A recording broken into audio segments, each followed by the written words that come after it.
नमस्कार भावांनो, हिंदी केसरी मैदान या चॅनलवरती तुमचं सर्वांचं स्वागत आहे. आपल्या सर्वांचा लाडका या बैलगाडी क्षेत्रामधला देव रुस्तम व द्वादशी हिंदी केसरी बकासूर कोणत्या गटामध्ये पळेल व पैरामध्ये देखील बदल झालेला आहे, कोण असेल पैरा ते देखील सांगणारे व्हिडिओ शेवटपर्यंत बघा.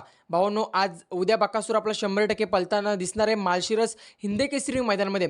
आणि चर्चा चालू होती प्रथमतः घोड सर्जाची, त्यानंतर भावांनो देवा दादा, परंतु दोघेही पैरा नसणार आहे आपल्या बकासूरचा. म्हणजेच काय, बकासूरचा पैरा असणार आहे घरचा साज बकासूर आणि बब्या. बकासूर आणि बब्या हा घरचा साज उद्या आपल्याला गट क्रमांक 45 मध्ये तास क्रमांक 5 वरती 100% पळताना दिसेल. बकासूर आणि बब्या हा जोड उद्या आपल्याला पळताना 100% दिसणारच आहे माळशिरस हिंदी केसरी मैदानामध्ये गट क्रमांक 45 तास क्रमांक 5 वरती. भावांनो, खरं तर पैरा झाला होता देवा दादाचा, परंतु भावांनो पैरा कॅन्सल करण्यात आला आणि बकासूर आणि घरचा साज म्हणजेच बब्या हा जोड उद्या आपल्याला 100% एकत्र गटामध्ये पळताना दिसतील. बकासूरला आणि घरच्या साजा म्हणजेच बब्याला उद्याच्या मैदानासाठी नक्कीच शुभेच्छा असतील. बकासूर बब्या चांगला स्पीड लागतोय, तुम्हाला माहितीच आहे, आणि नक्कीच उद्या काहीतरी करून दाखवतील बकासूर आणि बब्या. तर यांना दोघांना सेमीच उद्याच्या मैदानासाठी नक्कीच शुभेच्छा असतील. धन्यवाद भावनो.